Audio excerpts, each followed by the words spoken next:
जैसा कि मैंने आपको बोला था कि ऑर्गेनिक केमिस्ट्री के प्रूफ वाली वीडियो डालने के बाद मैं इनऑर्गेनिक केमिस्ट्री की प्रूफ डालूंगा और मैं आपको दिखाऊंगा कि एनसीईआरटी के किस लाइन से कहाँ-कहाँ से क्वेश्चन पूछा गया है। आपको पता नहीं क्यों पेपर टफ लग रहा था, हो सकता है एग्जाम का प्रेशर हो, आप पैनिक कर गए हो, लेकिन आप एक्चुअली में देखेंगे तो इनऑर्गेनिक के जो 16 के 16 क्वेश्चन है वो एनसीईआरटी से आए हुए हैं, जिसमें से 10 से 12 क्वेश्चन ऐसे हैं जो आप सीधे डायरेक्ट टिक मारने वाले थे। मतलब डायरेक्ट एनसीईआरटी से ऐसे मतलब देखो टिक मारो और निकलने वाले क्वेश्चन थे। अब आप कहोगे भैया पेपर इतना टफ था, जैसे मैंने कल ऑर्गेनिक में बोल दिया था कि जो 14 क्वेश्चन आए हैं उसमें से 10 क्वेश्चन तो मतलब सीधे मारने वाले थे।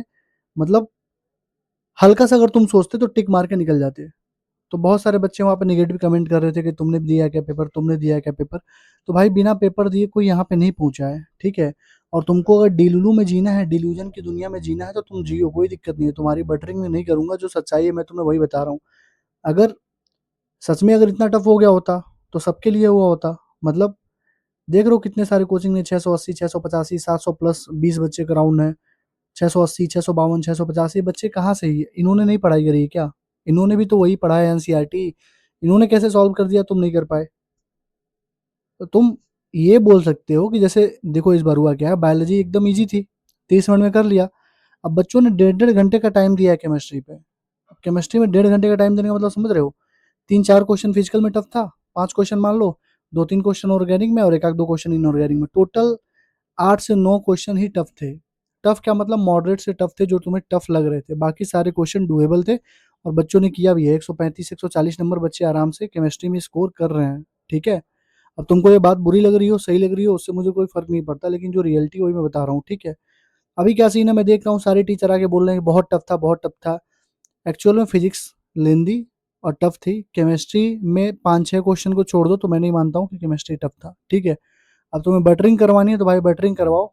तुम्हें बटरिंग करके बोला जाएगा कि पेपर बहुत टफ था, अगले साल हम इस लेवल का पढ़ाएंगे, इस साल ये बैच ले लो, वो बैच ले लो। भाई बटरिंग करना है तो करो, कोई दिक्कत नहीं है। जो सच्चाई है वही मैं तुम्हें बता रहा हूँ। तुम खुद ही अभी इस पेपर को देखो जो मैं एनालिसिस करने जा रहा हूँ इनऑर्गेनिक की।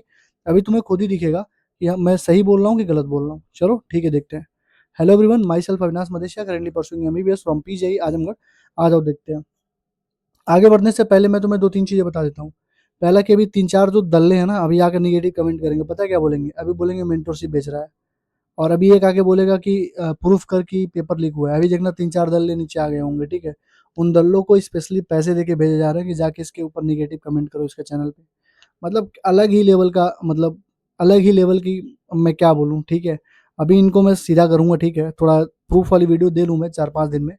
उसके बाद इनको 1 हफ्ते के अंदर ऐसा सीधा करूँगा ना, ये अपनी आदत ही छोड़ देंगे, ठीक है। चलो पहला क्वेश्चन देखो, कह रहा है among the species given below spin only magnetic moment is highest for. बताओ स्पिन ओनली मैग्नेटिक मोमेंट तुमसे नहीं निकल रहा था वहां पे? ये देखो Fc+3 टाइटेनियम+3। ये देखो यहाँ पे पूछा गया है टाइटेनियम+3, टाइटेनियम+3 का कितना होता है, देखो यहाँ पे लिखा हुआ है। ये देखो 1.75। मैंगनीज 3- दे रखा है, मतलब मैंगनीज 3+ आएगा। तो ये देखो Mn2+ का दे रखा है, Fe+2 का दे रखा है, कोबाल्ट 2+ का दे रखा है। तुमसे पूछा किसका है? Mn+3, Fe+3, CO+3, टाइटेनियम+3 का तुमको दिख ही गया है यहाँ पे। तो यार ये तुमको लगाने लायक नहीं, ये कहाँ से पूछा है? आसमान से पूछा है क्या यहाँ पे? ये देखो मैंगनीज+3, ये सब यहाँ पे देखो लिखा हुआ है, अभी दिखा रहा हूँ मैं तुम्हें। ये देखो अनपेयर्ड का ये फॉर्मूला होता है, number of unpaired electron. NEET 2024 में भी कई बार पूछा गया था। यहाँ देखो MnCN6 3-, FeCN6 3-। देखो यहाँ पे FeCN6 3-, MnCN6 3-। ठीक, ये देखो कोबाल्ट वाला भी दे रखा है +3 में। ये देखो सब चीज दे रखा है भाई। टाइटेनियम देखो TiS2 6 3+। यहाँ देखो TiS2O6 3+। कौन सा तुमको ऐसी फोन ही नीचे गिर गया था यार, तकिए के सहारे रख के रिकॉर्ड कर रहा हूँ, ठीक है, क्योंकि यहाँ पे वो ट्राईपोड वगैरह नहीं लेके आया हूँ, ठीक है। तो तुम बताओ, ये तुमको दिख गया TiS2O6+, ये भी दिख गया, ये भी दिख गया, ये भी दिख गया। यहाँ पे तुमको लिखा भी हुआ है और यहाँ पे तुम देख लो चारों चीजें, ये देख लो दोनों, ठीक। ये तीसरा। तो क्या ये क्वेश्चन बाहर से था, एनसीईआरटी से नहीं था? और क्या स्पिन ओनली मैग्नेटिक मोमेंट निकालना इतना टफ क्वेश्चन हो गया कि तुम नहीं कर पाए वहां पे? अगला देखो,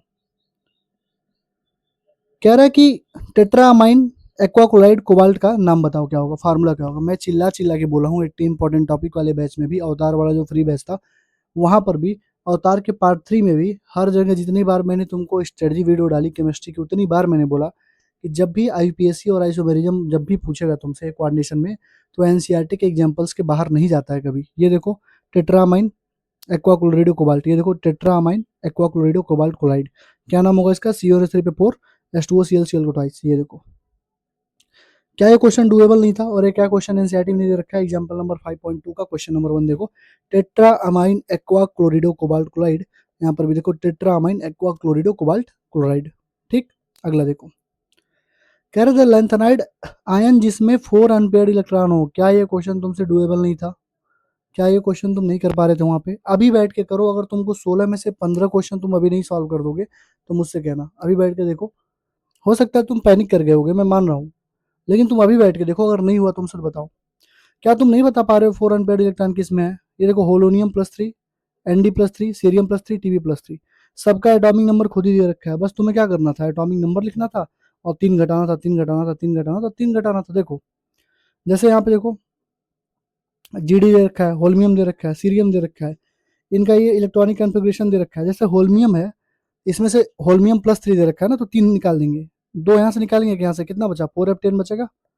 3 जब निकाल देंगे, देखो Ln+3, लेंथराइड का +3 फॉर्मेट सबका दे रखा है, सीरियम का +3 में 4f1 होगा, होल्मियम में कितना होगा, 4f10 होगा। और जब 4f10 होगी चीज़ें तो पहले 1 2 3 4 5 6 7 भरेंगे, फिर 8, फिर 9, 1 10, तो कितना इसमें अनपेयर्ड इलेक्ट्रॉन है, 4। तो आंसर क्या होगा, होल्मियम। Holmium +3, holmium +3, holmium +3। क्या ये क्वेश्चन डुएबल नहीं था? तुम खुद से एक बार पूछो, खुद के अंतरात्मा से पूछो, क्या ये क्वेश्चन डुएबल नहीं था? कह रहा है green paramagnetic species found by heating KMnO4। अरे भैया, जब KMnO4 को हीट करते हैं तो K2MnO4 बनता है, MnO2 बनता है, O2 बनता है। ये देखो एनसीईआरटी की लाइन है, एनसीईआरटी लिख रही है पोटेशियम परमैंगनेट फॉर्म्स करता है डार्क पर्पल, ऑलमोस्ट ब्लैक होता है crystals which are iso structural which those of KClO4। The salt is not very soluble in water but when heated it decomposes at 513 kelvin. जब heat करते हैं तो decompose हो जाता है 513 केल्विन पे। देख लो यहाँ पे, यही तुमसे पूछा कि KMnO4 को जब हीट करेंगे तो क्या बनेगा, K2MnO4 बनता है और MnO2 बनता है। ये बहुत ही स्ट्रांग बच्चा है जिसने इसको गलती करा है। ठीक है, आगे देखो, ये जो क्वेश्चन है हीटिंग NaCl कंसंट्रेटेड H2SO4, ये क्वेश्चन साल्ट एनालिसिस का, और साल्ट एनालिसिस एनसीईआरटी में नहीं दी जाती है। ठीक है, साल्ट एनालिसिस अलग से ही पढ़ना पड़ता है। तो ये तुम साल्ट एनालिसिस देखो, साल्ट एनालिसिस हमने पढ़ाया भी नहीं, क्यों जानते हो? क्योंकि साल्ट एनालिसिस हमारे टाइम पे था नहीं, हमने पढ़ा नहीं था। जो चीज़ हम पढ़े नहीं थे वो हम पढ़ाते नहीं है। तो हमने साल्ट एनालिसिस के लिए 3 लेक्चर दिए थे, 3 टीचर्स के, अनअकैडमी के लेक्चर दिए थे, और एक और 2 टीचर्स के और लेक्चर दिए थे कि भाई यहाँ से कर लेना और यहाँ से क्वेश्चन प्रैक्टिस कर लेना। दिया था कि नहीं बताओ? दिया था ना? तो देखो यहाँ से क्वेश्चन आया साल्ट एनालिसिस का। ठीक, अभी देखो आगे बढ़ने से पहले तुम्हें एक छोटी जानकारी देता हूँ। नीट 2027 में जो जो भी तुम्हें कौन से बैच से पढ़ना, offline online, NEET 2026-27 batch, syllabus दिसंबर तक कैसे होगा, 15-16 घंटा, मतलब ये जितनी चीज़ें इसमें लिखी हुई हैं वो सारी चीज़ों की जो वीडियो है कल आएगी 26 तारीख को 1 PM पे। ठीक है, 2.5 घंटे की वीडियो होगी। मैं बार बार स्ट्रेटजी वीडियो नहीं डालता हूँ, एक ही वीडियो डालता हूँ 2.5 घंटे की। कॉपी पेन लेके आना, जितनी चीज़ें बताऊँगा सारे लिख लेना। ठीक है, जितनी चीज़ें बताऊँगा सारे लिख लेना। बुक्स वगैरह भी बताऊँगा, क्यों तुम्हें कौन सी बुक लगानी है इस टाइम पे, क्योंकि यार पेपर का लेवल तुमने देखा ही होगा फिजिक्स में, तो उस लेवल की हमको पढ़ाई इस बार करनी है। ठीक, वीडियो अगर अच्छी लग रही हो तो लाइक कमेंट शेयर हाइप और सब्सक्राइब कर देना यार, क्योंकि यार टाइम लगता है। ठीक है, तुम जो कह रहे हो मैं करवा रहा हूँ। ठीक है, वीडियो बनाने में, इसको खोजने में, ढूंढने में टाइम लग रहा है। ठीक है, मेरा भी पेपर है 7 दिन के बाद, लेकिन मैं बना रहा हूँ क्योंकि मेरा काम होता है। हर साल मैं दिखाता हूँ, देखो एनसीईआरटी से ही पेपर आता है। बच्चा मॉड्यूल के पीछे भागता रहता है और लास्ट में जाके फंस जाता है। तुम फिर से देख लो, यहाँ पे सारी चीज़ें मैं तुम्हें दिखा रहा हूँ। Like comment share hype subscribe कर देना। ठीक है, आगे बढ़ने से पहले 5 मिनट की क्लिप चला रहा हूँ। ठीक है, हमारे मेंटरशिप प्रोग्राम के बारे में, अगर किसी को ज्वाइन करना होगा तो कर लेना, एक बार देख लो। ठीक है, वो 5 मिनट की वीडियो होगी, 5 मिनट के बाद फिर से तुम्हें आगे कंटिन्यू मैं दिखा रहा हूँ अगले वाले क्वेश्चन से। ठीक है, नेक्स्ट वीडियो फिजिकल और फिजिक्स की अगर तुम्हें चाहिए कि मतलब फिजिक्स में कहाँ से क्वेश्चन आए हैं, फिजिकल में कहाँ से क्वेश्चन आए हैं, तो यार कमेंट वाले सेक्शन में जरूर लिखा करो। ठीक है, और तुम लोग हाइप नहीं कर रहे हो, पिछले दोनों वीडियो पे तुमने बहुत ही पुअर रिस्पॉन्स दिखाया है, जबकि मुझे बहुत टाइम लगा था दोनों वीडियो को रिकॉर्ड करने में। ठीक है, चलो, रीनीट का पेपर हो चुका है और आपको भी पता है, मुझे भी पता है कि पेपर का लेवल क्या था और पेपर किस तरीके से अपना पैटर्न बार बार चेंज कर रहा है। अगर आप बाकी बच्चों से compete करना चाहते हो, अगर आप चाहते हो कि नीट 2027 में आप एक अच्छे कॉलेज से एक अच्छे रैंक के साथ यहाँ से निकलो, तो मेरा यकीन मानो तुम्हें अभी से पढ़ना पड़ेगा। अभी से तुमको डेली 15 से 16 घंटा पढ़ना पड़ेगा। मैक्सिमम बच्चा जो ऑनलाइन में होता है वो फेल कर जाता है, जानते हो क्यों? क्योंकि उसके पास गाइडेंस नहीं होता। 2 से 3 महीना वो मोटिवेटेड रहता है, उसके बाद उसका मोटिवेशन धीरे धीरे डाउन होता है और फिर वो भटक जाता है, फिर इस स्ट्रेटजी उस स्ट्रेटजी 6 महीने की स्ट्रेटजी 3 महीने की स्ट्रेटजी, वो देखते देखते दिसंबर जनवरी तक पहुंच जाता है और फिर वो वन शॉट के पीछे पड़ जाता है और सिलेक्शन उसका होता नहीं है।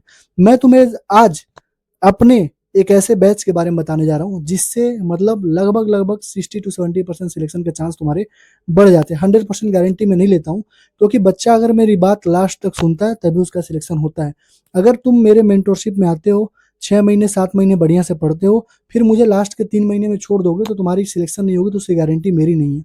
ठीक है, देखो हमारा जो मेंटरशिप बैच है वो बाकियों से कैसे अलग है और हम इसमें क्या क्या प्रोवाइड करते हैं वो मैं तुम्हें बता दे रहा हूँ। सबसे मिनिमल कॉस्ट है और सबसे मैक्सिमम बेनिफिट तुमको यहाँ पे मिलेगा। पूरे यूट्यूब पे जितने तुमको मेंटरशिप चलते होंगे तुम उनके रिव्यू देख लेना, मेरे रिव्यू देख लेना, मेरे बच्चों से बात कर लेना एक बार कितने उनके नंबर आ रहे हैं, इस बार क्या क्या चीजें मिलती हैं। देखो मेंटरशिप 3 तरीके से चलती है। एक तो जनरल ओबीसी का अलग ग्रुप होता है, एससी एसटी पीडब्ल्यूडी का जो होता है अलग ग्रुप होता है। मतलब जनरल और ओबीसी वाले बच्चों को हम अलग गाइड करते हैं। जय भीम बैच एक हम लोग लॉन्च करते हैं जिसमें हम लोग केवल एससी एसटी और पीडब्ल्यूडी वाले बच्चों को लेते हैं, उनको अलग गाइड करते हैं, क्योंकि दोनों का तरीका अलग है तो दोनों के लिए अलग ग्रुप होता है। ठीक, दूसरी चीज 3 ग्रुप बनाते हैं, बिलो 200, 200 से 500 और 500 प्लस। तीनों ग्रुप इसलिए हम बनाते हैं क्योंकि बिलो 200 वाला जो बच्चा है वो 500 प्लस वाले बच्चों के साथ compete नहीं कर सकता है, उसके लिए अलग से ही हमको पढ़ानी पड़ेगी, अलग से उसको टारगेट देना पड़ेगा, अलग से उसके ऊपर फोकस करना पड़ेगा, अलग से उसको मीटिंग ले लेके समझानी पड़ेगी। ठीक, फीचर्स तुम्हें क्या क्या मिलेंगे पहले ध्यान से सुन लो। वीकली टारगेट मिलेगा, डेली टारगेट नहीं देता हूँ, एक हफ्ते में टारगेट दूंगा लेकिन हफ्ते के लास्ट में दिन मुझे वो कंप्लीट चाहिए। वीकली जूम सेशन होगा, कॉल्स अगर तुम्हें करना है मुझे, मैं ही खुद एक्टिव रहता हूँ, बाकी लोगों की तरह नहीं कि मैं गायब हो जाता हूँ, मैं खुद ही एक्टिव रहता हूँ 9 से 11 बजे तक, 9 to 11 PM फिक्स है टाइम मेरा, बच्चों से पूछ लेना, डेली एक्टिव रहता हूँ। अगर तुम्हें कॉल पे बात करनी है तो एक दिन पहले बतानी पड़ेगी कि भैया हाँ मुझे बात करनी है। ठीक, डायरेक्ट मैसेज तुम कर सकते हो, तुम्हारे पास 3 मेंटोर्स मेरे अलावा 3 लोग और रहेंगे जिनको तुम मैसेज करके अपनी परेशानी बता सकते हो, उनसे भी बात कर सकते हो। ये पर्सनल मेंटरशिप है, मतलब पर्सनल ही होता है, 9 से 11 2 घंटे में डेली अपना टाइम देता हूँ उसमें। जनरल ग्रुप है डिस्कशन के लिए, और ये मेंटरशिप टिल 2027 के काउंसलिंग तक चलती है, मतलब फ्री ऑफ कॉस्ट हम सारे बच्चों की काउंसलिंग भी करवाते हैं और दिसंबर एंड तक सिलेबस कंप्लीट करवा देंगे और टेस्ट ओरिएंटेड होगा। मतलब इस बार हमने टेस्ट भी इसमें ऐड कर दिया, मतलब 17 टेस्ट पेपर होंगे जिसमें 15 क्या होंगे तुम्हारे पार्ट वाइज होंगे और 2 मॉडल टेस्ट होंगे। ठीक, सबसे बढ़िया फीचर हमारे मेंटरशिप का ये है कि तुम्हें फिजिक्स केमिस्ट्री बायो के डाउट सॉल्विंग ग्रुप मिल जाएंगे, मतलब तुम्हारे पास मेंटर्स का एक्सेस रहेगा। तुम जब भी तुम्हें कोई क्वेश्चन पूछेगा फंसेगा, मान लो बायो का क्वेश्चन फंसा तो बायो वाले डाउट ग्रुप में डाल दो, केमिस्ट्री का फंसा तो केमिस्ट्री वाले डाउट ग्रुप में डाल दो, फिजिक्स का फंसा तो फिजिक्स वाले डाउट ग्रुप में डाल दो। हमारे जो मेंटोर्स है, जो डाउट फैकल्टीज है, वो तुम्हारे सारे डाउट सॉल्व कर देंगे, तुम्हें समझा देंगे कि इसका अप्रोच क्या है, कैसे ये चीजें होती हैं। ठीक है, एक तुमको प्री रिक्विजिट क्या है, तुमको अगर हमारी मेंटरशिप लेनी है तुम्हारे पास क्या होना चाहिए, एक तुम्हारे पास बैच होना चाहिए, चाहे लास्ट ईयर का हो चाहे नीट 2025 के लिए जब तुमने प्रिपेयर करा होगा तो कोई बैच लिया होगा ना, वो बैच तुम्हारे पास होना चाहिए। कोई टेस्ट पेपर की रिक्वायरमेंट नहीं है, टेस्ट पेपर हम देंगे, मतलब तुम टेस्ट सीरीज में ही 8 से 10 हज़ार रुपए खर्च करते हो ना, कोई नीड नहीं है खर्च करने की, हम टेस्ट सीरीज देंगे पूरी वीडियो सोल्यूशन के साथ। ठीक है, तुम अपने बैच या फिर किसी भी कोचिंग का तुम ले सकते हो, मतलब तुम लेक्चर अगर तुम्हें लेना हो तो तुम PWLN जिसका भी लेना हो ले सकते हो। अगर तुम्हारे पास पैसा नहीं है तो टेलीग्राम पे सबके लिंक लेक्चर पड़े हुए वहां से ले सकते हो, हमसे बता देना, हम प्रोवाइड करवा देंगे। ठीक है, 6 महीने तुमको डेडिकेशन देना पड़ेगा, 15 से 16 घंटे का, कोई आउटिंग नहीं, कोई डेटिंग नहीं, कोई पार्टी नहीं, प्योर सेल्फिशनेस चाहिए, प्योर आइसोलेशन चाहिए। मतलब 6 महीने तुम समझ लो दुनिया से विरक्त हो चुके हो, तुमको 6 महीने 15 से 16 घंटा पढ़ना पड़ेगा और अच्छे से मेहनत करनी पड़ेगी। ठीक, 2024 में 23 बच्चे सिलेक्ट हुए थे, 2025 में 42 बच्चे हुए थे, 2026 में 60+ स्टूडेंट सिलेक्ट हो रहे हैं मेंटोरशिप और हमारे बैचेस से। मैं तुम्हें इसका सारा प्रूफ 4 से 5 दिन के अंदर दिखा दूंगा। ठीक है, फीस के बारे में अगर बात करें तो बाकी सारे लोगों का 8 हज़ार, 10 हज़ार, 12 हज़ार, 20 हज़ार, 22 हज़ार, 25 हज़ार तक फीस है। अगर तुम केवल कहीं डाउट वाले, जैसे डाउट का सेक्शन है, फिलो है, ट्यूटर है, डाउटनट है, अगर तुम वहां पर केवल डाउट पूछने जाते हो तो 800 से 1200 रुपए महीने तुमसे चार्ज किए जाते हैं। ठीक, हमारे मेंटरशिप का जो मैं एक्सपेंस खर्च करता हूँ 12 से 14 हज़ार पर महीने में मेंटोर्स की फीस, डाउट सॉल्वर्स की फीस पे करता हूँ। ठीक है, तो मैंने क्या पूरा अगर तुम देख लोगे तो मैंने जो फीस रखी है 4,000, एक टाइम में 4,000 रखी है, मतलब पूरे साल की जो फीस होगी केवल 4,000 होगी। 4,000 में तुम्हें ये सारी फैसिलिटी मिल जाएगी, डाउट सॉल्विंग की, कॉल्स की, डीएम्स की, जनरल ग्रुप डिस्कशन ग्रुप रहेगा जहाँ पे तुम बाकी बच्चों से भी बात कर सकते हो। सिलेक्टेड जो बच्चे हैं उनसे भी टाइम टाइम पे हम लोग मीटिंग दिलवाते रहेंगे इस बार। ठीक है, और अगर तुम 2 बार में पेमेंट करना चाहते हो तो 2600 और प्लस 2,000, एक बार 2600 पे कर दो और 60 दिन के अंदर 2,000 तुम और पे कर दो तो तुम्हारी फीस पूरी मानी जाएगी। ये देखो लास्ट ईयर का रिव्यू, अभी इस साल 2026 का रिव्यू मैंने डाला था, ये मैंने 15 तारीख को डाला था, ठीक है, 15 जून को। तुम देखो मैंने पूछा था कि क्या तुम मेंटरशिप से सेटिस्फाई हो, कोई भी एक ऐसा बच्चा तुमको नहीं दिखेगा जो बोले कि नहीं। देख रहे हो सारे बच्चे सेटिस्फाइड हैं टोटल। जानते हो क्यों? क्योंकि अपना टाइम दिया हूँ, मेहनत दिया हूँ, बहुत मेहनत किया था इन बच्चों के ऊपर। अभी इनका तुम्हें रिजल्ट दिखाऊंगा मैं, ठीक। और तो मैंने पूछा था कोई और सजेशन दे दो ताकि मैं और अच्छा कर सकूं। तो बच्चों ने बोला था कि भैया एक बार थोड़ा सा आप टेस्ट का इसमें ऐड कर देखना, यहाँ पे सारे मटेरियल्स को यहाँ पे कर दीजिए। तो हमने अपना ऐप लॉन्च कर दिया, सारा चीज वहाँ पे तुम्हें मिल जाएगा, ठीक है। और यहाँ पर ऑफलाइन बच्चों के लिए उन्होंने बोला कि ऑफलाइन बच्चों के लिए अलग से मेंटरशिप दीजिए। तो ऑफलाइन बच्चे जो ऑफलाइन कोचिंग कर रहे हैं और जो पार्शियल ड्रॉप ले रहे हैं बच्चे, उनके लिए भी अलग से हम मेंटरशिप की व्यवस्था कर रहे हैं, ठीक है। दूसरी चीज टेस्ट सीरीज के लिए बहुत सारे मतलब बच्चों ने बोला कि भैया टेस्ट सीरीज इस बार ऐड कर दीजिएगा। तो टेस्ट सीरीज भी हमने इसमें ऐड कर दिया है। तो टेस्ट सीरीज भी तुमको अलग से पैसे देके कहीं पे लेने की नीड नहीं है। जो स्टार्टिंग डेट है इस मेंटरशिप की 29 जून से, 29 जून से जो है प्रॉपर तुम्हें टारगेट मिलना स्टार्ट हो जाएंगे। और ये जो मेरा नंबर है 7307528981, इस पे तुम व्हाट्सअप करके अपना एनरोलमेंट करवा सकते हो, ठीक है। इन सारों बच्चों का मैं तुम्हें एक्सेस दे दूंगा, जिससे भी तुम्हें रिव्यू लेना होगा ले लेना। पेड रिव्यूज नहीं है, जो मैंने किया है पूरे साल मैं उसी के बारे में बात कर रहा हूँ, ठीक है। तुम लेके देख सकते हो। और मेरा यकीन मानो, अगर तुमने 6 महीने जिस तरीके से मैंने बोला वैसे कर लिया, 15 से 16 घंटा डेली पढ़ लिया, मेरा यकीन मानो तुम्हारा सिलेक्शन कोई रोक ही नहीं सकता है, ठीक है। Thank you, all the best. मैंने सारी चीजें बता दी हैं। अगर किसी को ज्वाइन करना हो, खास करके SC ST PWD वाले बच्चे ध्यान से सुन लो। 3 3 4 4 4 साल से तुम तैयारी कर रहे हो, क्यों कर रहे हो भाई? तुम्हारा सिलेक्शन तो पहले हो जाना चाहिए था। तुम्हारे पास कैटेगरी है, रिजर्वेशन है, क्यों नहीं हुआ? क्योंकि तुम भटक रहे हो। अगर तुम चाहते हो, अभी तुमको मैं इस साल प्रूफ दिखाऊंगा मेंटरशिप वाले JB मेंटरशिप से, कितने सारे बच्चों के 530 520 510 नंबर है। कितने सारे ST कैटेगरी के बच्चे जिनके 490 480 नंबर है, टॉप कॉलेज में पहुंचेंगे, टॉप कॉलेज में, ठीक है। Thank you, all the best. पढ़ाई करते रहो, आगे की वीडियो देखो। चलो, आई होप कि तुमने ये वीडियो देख ली होगी। चलो, अगला क्वेश्चन कह रहा है इलेक्ट्रॉन गन एंथैल्पी का ऑर्डर बताओ। भैया इलेक्ट्रॉन गन एंथैल्पी का पूरा हर ग्रुप का, ग्रुप 1, ग्रुप 16, ग्रुप 17 ग्रुप पूरा दे रखा है। देखो फ्लोरीन, क्लोरीन, ब्रोमीन, आयोडीन, और ये पूरा देख लो। यहाँ से मिला नहीं पा रहे थे तुमको इलेक्ट्रॉन गन एंथैल्पी नहीं निकालने आ रही थी अभी तक। मतलब तुम खुद बताओ, क्या तुम्हें electron gun enthalpy, electronegativity, ionisation energy, hydrogen वाले फैमिली का नहीं याद है? तुमको कहाँ टाइम लगा यार? तुम क्यों इतना परेशान हुए? ये क्वेश्चन देखो, ये क्वेश्चन तुम बोल सकते हो कि हाँ भैया इसमें मेरा टाइम लग सकता है, ये क्वेश्चन मैं मान सकता हूँ। क्यों? क्योंकि दे रखा है Fe ऑक्जेलेट का थ्राइस 3 ऑक्जेलेट कैसा कैसा लिगेंड है? बाइडेंटेट है। ऑक्जेलेट कैसा है? बाइडेंटेट लिगेंड है। और बाइडेंटेट लिगेंड में जब भी तुम MAA थ्राइस वाला चीज पढ़ते हुए पढ़े हो ना, Ma2B2 MaC2B2 पढ़े हो ना, तो MAA जब भी ट्वाइस होता है तो क्या होता है? ये हमारा क्या होता है? चाइरल होता है। और देखो यहाँ पे लिखा भी है, देखो यहाँ पे CrCl2, ये देखो ऑक्जेलेट भी हमारे पास वही है, ठीक। ऑक्जेलेट का ट्वाइस 3 कैसा है? कायरल है। देखो ऑप्टिकली एक्टिव कायरल है, दे रखा है। बस यहाँ पे Fe दे रखा है, यहाँ पे Cr दे रखा है। ये भी कायरल, ये भी कायरल। और हमको मालूम है क्या, सिस वाला कायरली एक्टिव होता है, ऑप्टिकली एक्टिव होता है, ट्रांस वाला नहीं होता। ये तो NCERT में भी लिखी, हर जगह लिखी हुई है कि सिस जो फॉर्म होता है, सिस और ट्रांस में जो सिस वाला फॉर्म होता है वो ऑप्टिकली एक्टिव होता है। तो ये ट्रांस वाला कायरल होगा क्या? ट्रांस वाला तो कायरल होगा ही नहीं। तो ट्रांस वाला कायरल नहीं होगा। तो पहला स्टेटमेंट सही था, दूसरा स्टेटमेंट गलत था। बताओ इसमें क्या दिक्कत हो रही थी? मैं ये मान सकता हूँ कि हाँ यहाँ पे जो ट्रांस सिस लिखा हुआ है, डायरेक्ट तुमको ये क्वेश्चन नहीं NCERT में दे रखा है FeOX3, लेकिन CrCl2OX का ट्वाइस दे रखा है ना। देखो OX पे 3 अगर रख रहे हैं ऑक्जेलेट पे, तो इस पे भी तो प्लस -2 का चार्ज है। तो OX का 3 मतलब -6 हो जाएगा, और -6 और ये -3 इधर जाएगा, तो मतलब ये +3 इस पे भी आएगा, फिर +3 पे। यहाँ पर जो CR इस पे -2, इस पे -4, तो इस पे भी CR पे भी +3 आएगा। मतलब Fe +3 है, CR +3 है। और दोनों सेम चीज, ऑक्जेलेट का थ्राइस है, ऑक्जेलेट का ट्वाइस है। ये कायरल क्यों है? क्योंकि MAA का ट्वाइस वाला है, तो एक बाइडेंटेट है तो कायरल है। और ये क्या है? ट्रांस है तो कायरल होगा नहीं। सिंपल सा फंडा था, ठीक। आगे देखो, फेशियल और मेरिडोनियल आइसोम, भाई कोऑर्डिनेशन से 4 से 5 क्वेश्चन पूछा है। फेशियल और मेरिडोनियल आइसोमेरिज्म कौन शो करता है? तो भाई देखो, जो भी Ma3B3 होता है, जैसे CO3 का थ्राइस, NO2 का थ्राइस, जो भी Ma3B3 होता है उसमें 2 GI और ऑप्टिकल आइसोमेरिज्म 0 होता है। और ये फेशियल और मेरिडोनियल शो करता है। ये देखो JEE 2020 में पूछा गया था एक बार।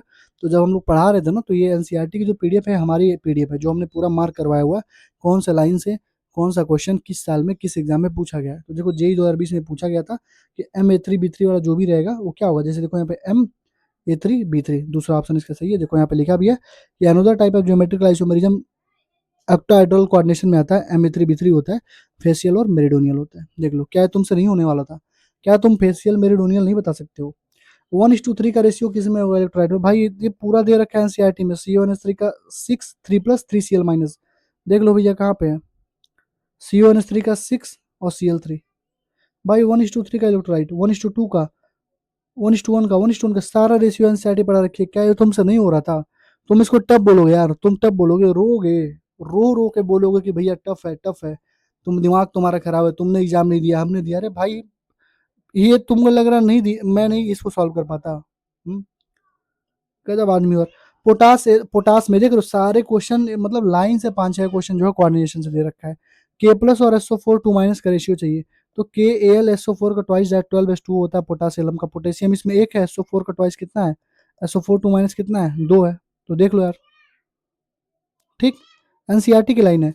क्रिस्टल फील्ड थियरी देख रहे हो, लगातार 4 क्वेश्चन तुमको मिल चुका है, मतलब टोटल मुझे लग रहा है 5-6 क्वेश्चन तो कोऑर्डिनेशन से ही दिया है।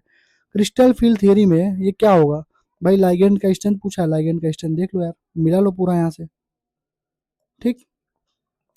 करेक्ट स्टेटमेंट पूछ रहा है, कह रहा है aluminium has 5 valence electron, boron has maximum covalency of 4। बिल्कुल सही बात है, देखो boron has maximum covalency of boron is 4, देखो एनसीईआरटी में दे रखा है। और मैक्सिमम कोवेलेंसी ऑफ एल्युमिनियम, और वैसे कोई भी एलिमेंट जिनका मतलब जिनमें डी ऑर्बिटल होता है, बैक एंड डी ऑर्बिटल, उनका बियॉन्ड 4 जाता है, 4 से ऊपर जाता है, 4 6 सब निकल जाता है, ठीक है। लेकिन बोरान का मैक्सिमम कोवेलेंसी 4 होता है, तो maximum covalency of boron is 4, ठीक। स्टेटमेंट 1 स्टेटमेंट 2 है, सबसे पहले कह रहा है first ionisation energy of oxygen is lower than that of nitrogen and fluorine. तो भाई देखो यहाँ पे, देखो ये फर्स्ट आयनेशन एनर्जी दे रखा है, नाइट्रोजन का देखो, नाइट्रोजन का ऑक्सीजन से थोड़ा ज़्यादा है, ठीक है, और फ्लोरीन से थोड़ा कम है। पहला मिल गया तुमको, ठीक। दूसरा देखो, loss of an electron from oxygen leads to half filled p orbital. भाई देखो इंथैल्पी ऑफ ऑक्सीजन, यहाँ पे लिखा क्या है, देखो पढ़ो ये, एनॉमली जो होती है smaller first ionisation enthalpy of oxygen compare to nitrogen, this arises because in the nitrogen atom 3 2p orbital in different atomic orbital, whereas in the oxygen atom 2 of the 4 2p electron must occupy the same 2p orbital, resulting in an increased electron repulsion.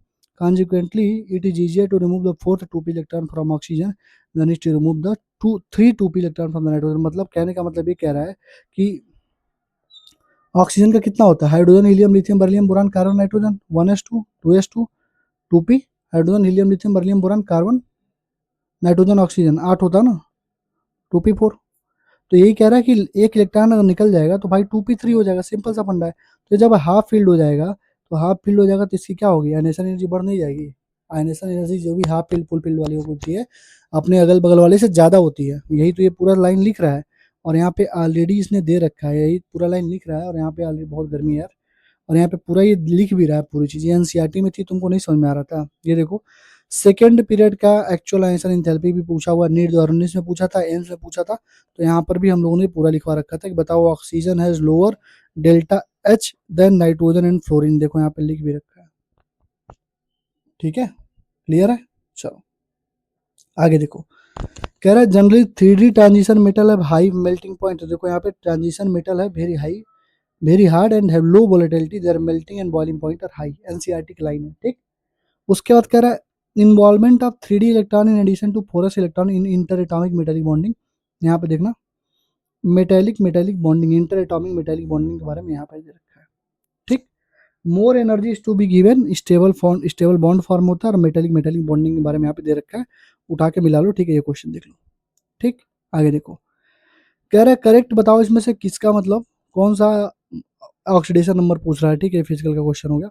देखो यहाँ पर भी देखो oxidation underline का सारे का underline का oxidation number ही पूछा है, और यहाँ पर भी तुमसे वही पूछा है, ठीक है। यहाँ पर देखो P4Cl2O7 PbO2 PbCl2 सब देखो यहाँ पे पूछा है, देख रहे हो, सब में क्या पूछा, ऑक्सीडेशन नंबर ही पूछा है, PbO2 देखो, N2O3 देखो, SO3 देखो, H2O देखो, सब में वही पूछा है, ठीक, क्लियर है। ये देखो PCl5 Br5 NiCN4, बताओ इसका क्या जियोमेट्री होगी। इतना आसान आसान क्वेश्चन पूछा है यार, तुम लोग पता नहीं कैसे गलती करके आए, मुझे समझ में नहीं आ रहा है। ये Br5 दे दिया, देखो यहाँ पे Br5 दे दिया, यहाँ पे Br5, ठीक। ये PCl5 दे दिया, देख लो ट्राइगोनल बाय पिरामिडल है, स्क्वायर पिरामिडल है, ठीक। यहाँ पे देखो NiCN4- दे दिया, देखो यहाँ पे NiCN4-, सारा तो दे रखा था यार, कौन सी ऐसी लाइन, मुझे तो कोई ऐसी लाइन नहीं मिली जो एनसीईआरटी में नहीं थी, तुम पता नहीं कैसे गलती करके चले आए यार। कह रहा है highest occupied molecular orbital for Ni2, भाई Ni2 के लिए हाईएस्ट मॉलिक्यूलर ऑर्बिटल कौन सा ऑक्युपाई होगा, देखो यहाँ पे molecular orbital occupancy and molecular properties for B2 दो Ne2 थ्रू Ne2। Ne2 के थ्रू B2 का समझाया गया था, तो इसमें दिखा रखा है कि किसमें किसमें सबसे ज़्यादा देखो यहाँ पे क्या पूछा है कि हाईएस्ट ऑक्युपाइड कौन सा हाईएस्ट ऑक्युपाइड मॉलिक्यूलर ऑर्बिटल है। तो यहाँ पे देख लो कौन सा हाईएस्ट ऑक्युपाइड मॉलिक्यूलर ऑर्बिटल है, किसमें सबसे ज़्यादा इलेक्ट्रॉन है। तुमसे यही तो पूछा है मेरे बाबू, ये बताओ। और ये पूरा पढ़ाया भी है, पूरा ट्रिक वगैरह हमने अपने बैचेस में बता रखे थे। अब बताओ मुझे, क्या कोई ऐसा क्वेश्चन था जो इसमें तुम सॉल्व नहीं कर सकते थे? बताओ कौन सा ऐसा क्वेश्चन जो तुम्हें टफ लग रहा है इसमें। इस वाले क्वेश्चन को अगर छोड़ दिया जाए, सीस और ट्रांस वाले को, इसको अगर मैं छोड़ दूं, तो बताओ कौन सा क्वेश्चन तुमको टफ लग रहा है, बताओ। डिलुलु में जीना छोड़ दो भाई, डिलुलु में जीना छोड़ दो, डिल्यूजन में जीना छोड़ दो। पेपर इनऑर्गेनिक का आसान ही है। ऑर्गेनिक में 2-3 क्वेश्चन छोड़ दो, इनऑर्गेनिक में 1 क्वेश्चन, फिजिकल में 4 से 5 क्वेश्चन छोड़ दो, तो पूरा का पूरा केमिस्ट्री का पेपर डुएबल है और आसान लग रहा है मुझे, मैं बता रहा हूँ, ठीक है।